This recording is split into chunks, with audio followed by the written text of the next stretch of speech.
Assalamualaikum warahmatullahi wabarakatuh. Bagaimana kabarnya teman-teman?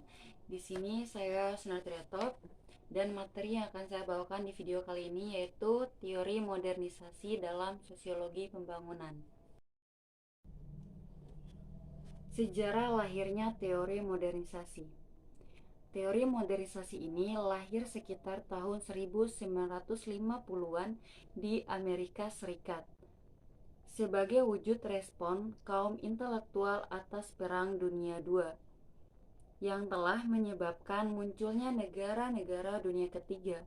Kelompok negara miskin yang ada dalam istilah dunia ketiga adalah negara bekas jajahan perang yang diperuntukkan oleh pelaku Perang Dunia II. Pada sisi lain, sebagai negara yang mendapatkan pengalaman sebagai negara yang yaitu sebagai negara jajahan, kelompok dunia ketiga berupaya melakukan pembangunan untuk mewujudkan pekerjaan rumah mereka, yaitu seperti kemiskinan, pengangguran, gangguan kesehatan, pendidikan rendah, rusaknya lingkungan, sampai ke kebodohan dan beberapa problem lainnya. Kemudian lahirnya teori modernisasi ini juga ditandai beberapa momentum penting. Seperti pertama, yaitu terjadinya revolusi intelektual di setiap negara untuk melakukan respon terhadap Perang Dunia II.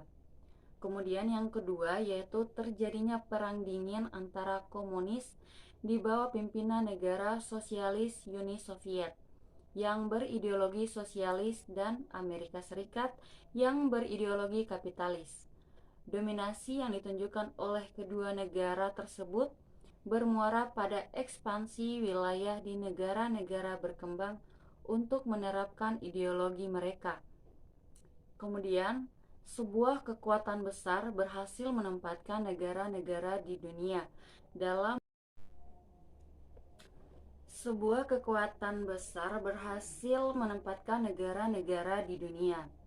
dalam beberapa kubu dan kategori yang mengarah pada munculnya kotomi negara. Dengan istilah lain, teori ini melihat masyarakat pada posisi kotomi, yaitu modern dan tradisional. Menurut teori modernisasi, negara yang belum maju dan masih tradisional belum bisa lepas dari nilai-nilai tradisionalnya, sehingga tidak menopang pembangunan.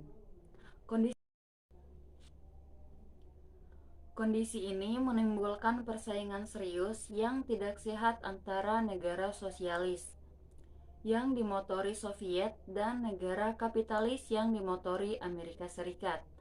Hal tersebut mendorong para ilmuwan sosial Amerika melakukan dua hal. Yang pertama, mengembangkan teori untuk memahami dunia ketiga yang baru lahir.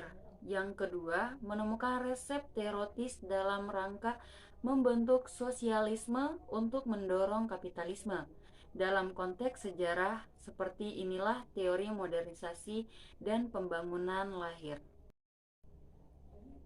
Kemudian pembahasan kedua yaitu teori evolusi dalam kajian pembangunan. Asumsi teori modernisasi merupakan hasil dari konsep metaformasi teori evolusi. Menurut teori evolusi, perubahan sosial bersifat linear, terus maju dan perlahan yang membawa masyarakat berubah dari tahapan primitif menuju tahapan yang lebih maju. Berdasarkan asumsi tersebut, para teoretikus berperspektif modernisasi membuat kerangka teori dan tesis dengan ciri-ciri berikut. Yang pertama, yaitu modernisasi merupakan proses bertahap. Maksudnya yaitu dari modernisasi ini berkembang dari bawah, bertahap perlahan-lahan sampai menuju ke puncaknya. Kemudian yang kedua yaitu modernisasi sebagai proses homogenisasi. Kemudian yang ketiga, modernisasi merupakan proses Eropanisasi dan Amerikanisasi, atau modernisasi itu sama dengan Barat. Jadi modernisasi itu kayak memiliki budaya-budaya dari barat, dari. Kemudian yang keempat, modernisasi itu merupakan proses yang tidak bisa dihentikan ketika sudah mulai berjalan. Jadi, yang kelima, modernisasi merupakan perubahan progresif, tetapi efek samping dari proses ini memakan banyak korban yang secara sosial berbiaya mahal. Yang keenam, modernisasi memerlukan waktu yang panjang. Jadi, modernisasi itu selalu berkembang, bertahap, tetapi lama. Nah, sekarang kita masuk pada yang ketiga, teori fungsionalisme. Teori modernisasi, dalam teori fungsionalisme ini mengandung asumsi bahwa modernisasi itu merupakan proses sistematik, transformasi dan terus-menerus. Sebagai proses sistematik, modernisasi itu merupakan proses melibatkan seluruh aspek kehidupan bernegara, termasuk industrialisasi, urbanisasi, kemudian diferensiasi, kemudian sentralisasi. Hal ini membentuk wajah modernisasi sebagai sebuah bentuk yang teratur dibandingkan dengan sebuah proses yang tidak beraturan. Sebagai proses transformasi, modernisasi itu merupakan proses membentuk dari sebuah kondisi tradisional menjadi modern dalam segala aspek sosial budaya. Kemudian dari segi sebagai proses yang terus-menerus, modernisasi itu melibatkan perubahan sosial yang terus-menerus berkembang. Sekali perubahan sosial terjadi, aspek sosial lain akan ikut terpengaruh. Nah, itu adalah teori dari fungsi.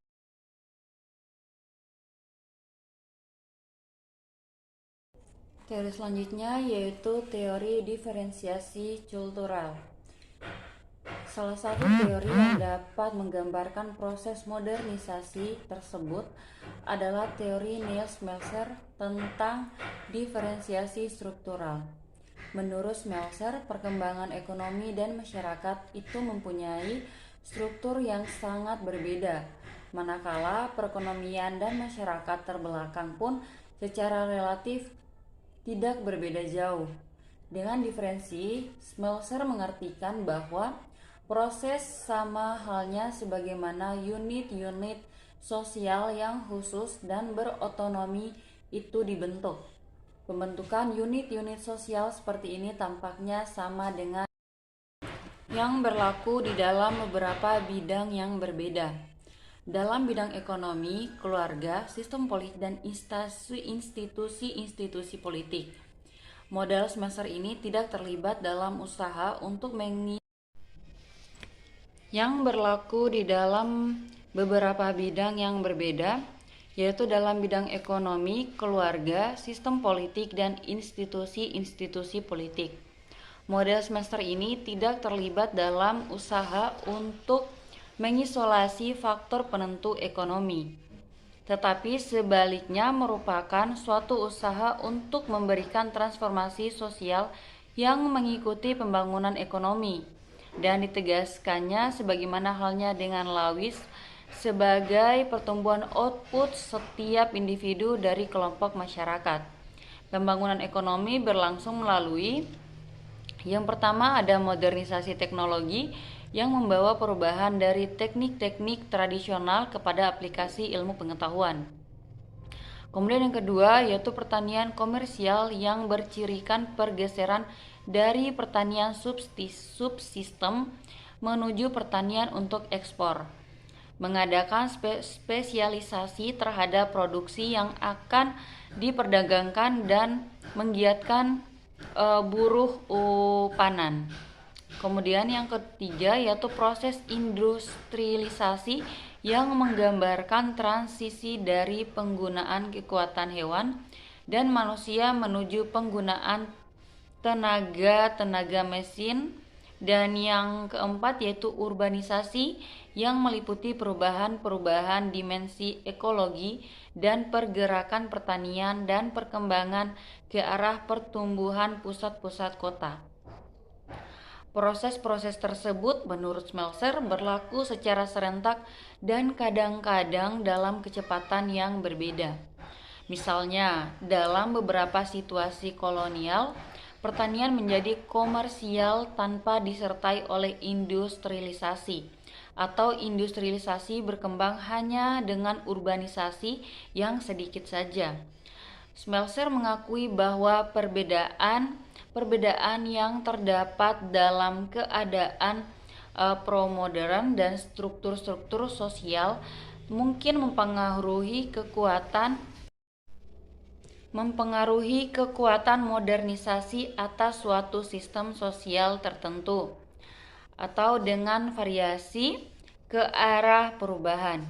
Ia menegaskan bahwa contoh modal untuk menggambarkan sifat-sifat umum, ciri-ciri ideal, terikal, dan proses pembangunan sosial itu sendiri. Materi selanjutnya yaitu tahapan pertumbuhan ekonomi dari Walt Winham Rostow. Bagi Rostow, pembangunan merupakan proses yang bergerak dalam sebuah garis lurus, yakni dari masyarakat yang terbelakang ke masyarakat yang maju.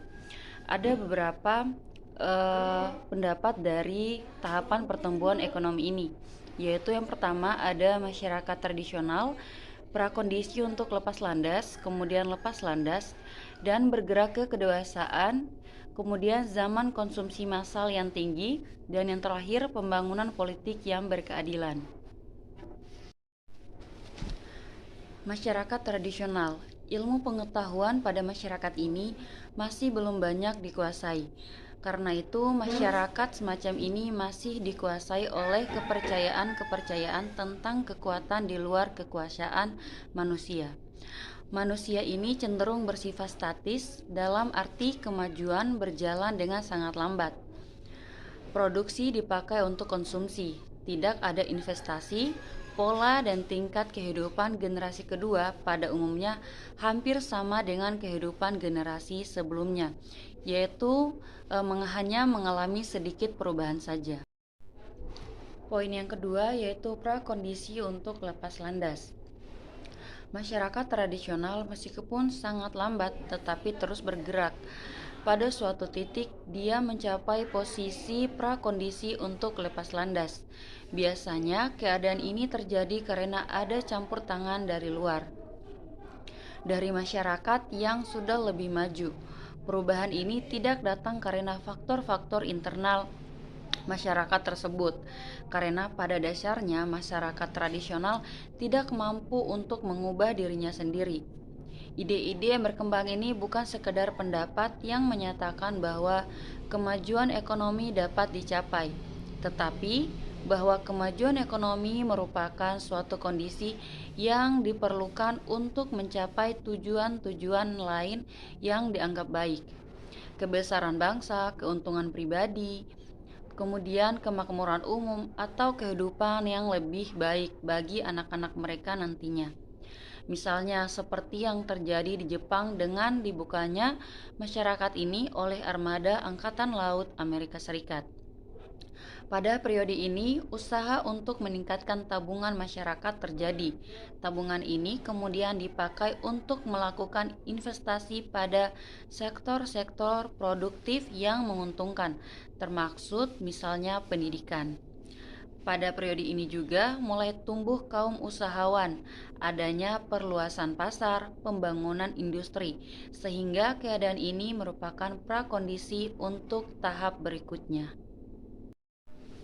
Kemudian yang poin ketiga yaitu lepas landas. Periode ini ditandai dengan tersingkirnya hambatan-hambatan yang menghalangi proses pertumbuhan ekonomi. Pertumbuhan merupakan sesuatu yang berjalan wajar tanpa adanya hambatan yang berarti, seperti ketika pada periode prakondisi untuk lepas landas. Pada periode ini, tabungan dan investasi yang efektif meningkat dari 5% menjadi 10% dari pendapat nasional, atau lebih juga industri-industri baru mulai berkembang dengan sangat pesat. Keuntungannya sebagian besar ditanamkan kembali ke pabrik yang baru.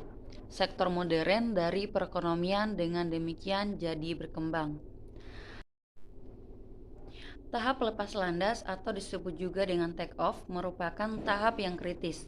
Karena itu, negara harus mampu secara otonom membangun struktur ekonomi nasional yang kuat.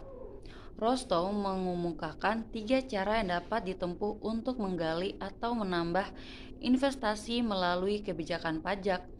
Investasi dapat juga diperoleh melalui lembaga-lembaga keuangan, bank, pasar modal, obligasi pemerintah, dan sebagainya. Bisa juga melalui perdagangan internasional. Menurut Rostow, titik terpenting dalam aspek kemajuan dari masyarakat yang satu ke yang lainnya adalah pada periode lepas landas ini. Oleh karena itu, lepas landas harus memenuhi semua dari ketiga kondisi yang saling berkaitan seperti berikut ini. Yang pertama, meningkatnya investasi di sektor produktif dari misalnya 5% menjadi 10% atau lebih dari pendapat nasional. Yang kedua, tumbuhnya satu atau lebih sektor industri manufaktur yang penting dengan tingkat pertumbuhan yang tinggi. Kemudian yang ketiga, adanya atau munculnya secara cepat lembaga-lembaga politik dan sosial yang bisa memanfaatkan berbagai dorongan gerak ekspansi dari sektor ekonomi modern dan akibat yang mungkin terjadi dengan adanya kekuatan-kekuatan ekonomi dari luar sebagai hasil dari lepas landas. Kemudian tahap pertumbuhan ekonomi, poin keempat yaitu bergerak ke kedewasaan. Setelah lepas landas, akan terjadi proses kemajuan yang terus bergerak ke depan.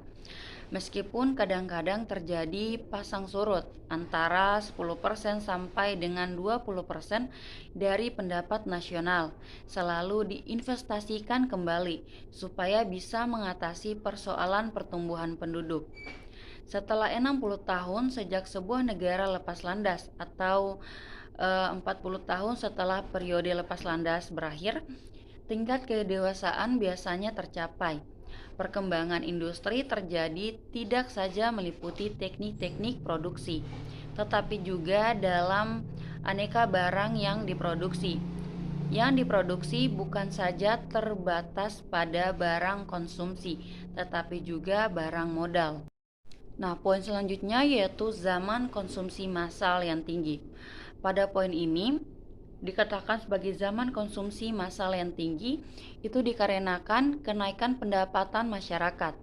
Konsumsi tidak lagi terbatas pada kebutuhan pokok untuk hidup, tetapi meningkat ke kebutuhan yang lebih tinggi. Produksi industri juga berubah dari kebutuhan dasar menjadi kebutuhan barang konsumsi yang tahan lama. Nah, poin yang terakhir yaitu pembangunan politik yang berkeadilan. Ini pembangunan politik yang berkeadilan ada beberapa yaitu dari menurut derivatif, konotasi geografis, dan teologis. Kemudian yang terakhir ada menurut dari makna fungsional. Pada pembangunan politik dalam arti derivatif dimaksud bahwa pembangunan politik itu merupakan aspek dan konsekuensi politik dari proses perubahan yang menyeluruh, yakni modernisasi yang membawa konsekuensi pada pertumbuhan ekonomi, urbanisasi, peningkatan pendidikan, media massa, sampai perubahan status sosial dan aspek-aspek lainnya. Kemudian pembangunan politik dalam konotasi geografis berarti terjadi proses perubahan politik pada negara-negara sedang berkembang dengan menggunakan konsep-konsep dan metode yang pernah digunakan oleh negara-negara maju. Konsep-konsep dan metode yang pernah digunakan oleh negara maju seperti konsep mengenai sosialisasi politik, komunikasi politik, dan sebagainya. Pembangunan politik dalam arti teologis dimaksud sebagai proses perubahan menuju pada suatu atau beberapa tujuan dari sistem politik. Tujuan-tujuan itu misalnya mengenai stabilitas politik, integrasi politik, demokrasi, stabilitas, atau dan otonomi nasional. Kemudian yang terakhir yaitu pembangunan politik dalam makna fungsional diartikan sebagai suatu gerakan perubahan menuju kepada suatu sistem politik ideal yang ingin dikembangkan oleh suatu negara. Misalnya, Indonesia ingin mengembangkan sistem politik demokrasi konstitusional. Baiklah teman-teman, hanya itu yang dapat saya jelaskan dari materi teori modernisasi dalam sosiologi pembangunan.